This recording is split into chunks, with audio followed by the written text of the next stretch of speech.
Welcome back to the Making Sense of Money podcast, presented to you by P1FCU, where we tackle all the financial topics that matter the most to you. I'm your host, Tanis, and today we have Sam Mager with Sam's Appliance. Welcome to the show. Thank you, and thanks for having me. Yes, thanks for being here. Can you tell us a little bit about you and Sam's Appliance? So I'm just a small town, regular Idaho kid, born and raised from Cottonwood. Spent all my life in Cottonwood. Moved down here to Lewiston, went to school down here, college, and I actually started the business part-time while I was in college. Oh, wow. Yeah, I didn't do a whole lot with it while I was in college, just because it was, kind of the beginnings, foundation, sure. You're getting your paperwork set up, all that good stuff. It's really not too complicated, but started it part-time in college, graduated college, got a regular first job out of college, which was great. It was good. And it was just kind of doing this on the side. I would zip around in the service truck and start fixing people's appliances. And then eventually it just got to the point to where my phone was just going off. Oh, wow. Yeah, exactly. So which was a very good blessing for me. And it was, I wasn't sure how it was going to roll. You start small. Whenever you're launching anything, you start small. And eventually I had to quit my full-time job and then started doing the business full time. So. Awesome.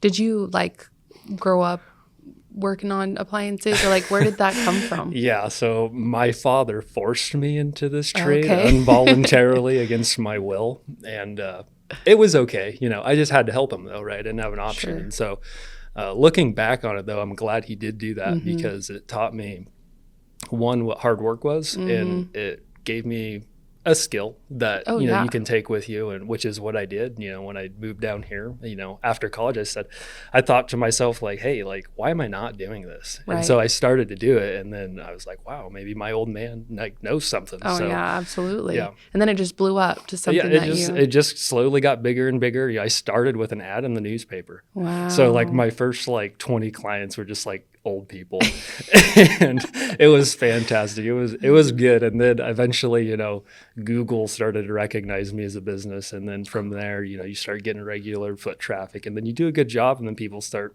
word of mouth. That's probably the best way to go. So awesome. And then you're on podcasts here. Now I'm on a podcast with P1FCU. So yeah, that's awesome. It's things you can't really foresee. So for sure.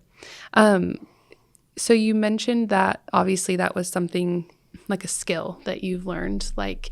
I feel like with young kids, it's so important to implement those types of things into their daily, because nowadays skills like that you have are kind of what kids are going for as far as trades, and it's less schooling and it's more of the skill set work. Absolutely. Yeah. I agree 100%. I have my 3 older brothers. One's an electrician, the other one's an HVAC journeyman, and the other one does construction. And so I would almost argue more money in blue collar work than white collar work. Unless you're getting, way up the food chain and you get paid to do it. You get your hours learned while you're doing it. And so that was kind of similar to my upbringing, with my dad forcing me. Right. He paid me, which was nice. It wasn't the best wage in the world, but he made me do things, and you take skills and it ends up really, benefiting you in the future. So. Absolutely. Which appliances in a home tend to be the biggest investment, you'd say? All of them. All of them? Yeah. Yeah. Refrigerators are definitely your big ticket item. You can spend a lot on a refrigerator. The sky's the limit. I've been in as the basic of the basic. If you've got money, you can spend $20,000 on a fridge, big old commercial. But I would say refrigerators probably on average, probably your biggest one. Okay. And when you're out in a home and you're fixing an appliance, what kind of advice do you give to your customers on how to extend the life of their appliance? Just don't beat them up. Yeah. It's common sense. You wouldn't think you'd have to explain this stuff to people, but common sense isn't very common anymore. And so you have to tell people, hey, don't fill your washing machine to the brim, Oof, guilty. Yeah, exactly. And so I always give the analogy of I tell people hey, your truck outside, maybe it can haul 5,000 pounds. Like the specs say it can. Like, could you do it? Yeah. Should you do it though? No, absolutely not. And so just going light on the machines, obviously something like a refrigerator, you can't really do nothing there. But the other thing I would add on that would be like regular maintenance, like preventative maintenance, instead of just burning it into the ground and then just, you can do that if that's your philosophy. I've got nothing wrong with that, but you're just going to be buying new machines every year. So. Right. Absolutely. So it's important for, especially younger generations to, when they purchase their first home, or they're buying big kid purchases and they're getting their first washing machine and dryer set.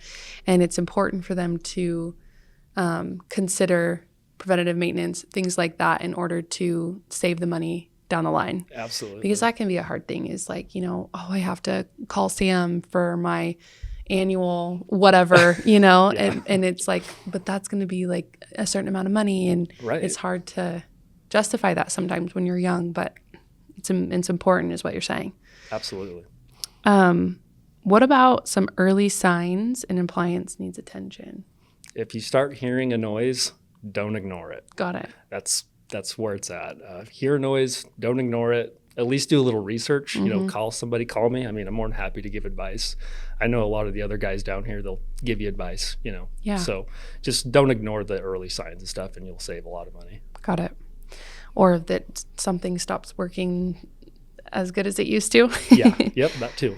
When does it make more sense to replace an appliance instead of repairing it? Whenever you get above half of the cost. Okay. So if you have a refrigerator that's worth $1,000 out of the box and someone quotes you over $500, $600, $700, $800, then obviously, it's better to just replace it. So if you can keep it below that, then chances are it's worth it. Okay. And you really want to defer to whoever's has experience in the field that you can trust. Obviously, you want a service technician that's not trying to hose you. Right. So, you got to make sure you have an honest technician, and then they'll give you the recommendation. They'll do what's in your best interest. So. Got it. Yep.